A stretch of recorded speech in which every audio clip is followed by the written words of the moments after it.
GT road ए plus TV का 2019 का romantic sitcom drama serial था जिसमें मारियम मलिक ने आयशा का किरदार प्ले किया। इस ड्रामा सीरियल की कुल एपिसोड 52 हैं। बदनसीब 2021 का हम टीवी का ड्रामा सीरियल था जिसमें मारियम मलिक ने दुआ का किरदार प्ले किया। इस ड्रामा सीरियल की कुल एपिसोड 81 हैं।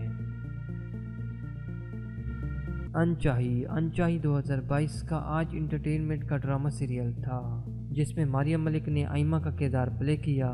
इस ड्रामा सीरियल की कुल एपिसोड 60 हैं। बिच्छू 2022 का हम टीवी का फैमिली ड्रामा सीरियल था जिसमें मारियम मलिक ने महानूर का किरदार अदा किया। इस ड्रामा सीरियल की कुल एपिसोड 79 हैं। फितना 2023 का हम टीवी का family romantic emotional drama serial था जिसमें मारियम मलिक ने हुदा का किरदार अदा किया। इस ड्रामा सीरियल की कुल एपिसोड 61 हैं।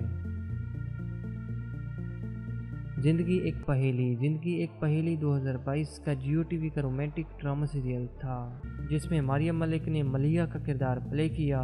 इस ड्रामा सीरियल की कुल एपिसोड 81 हैं।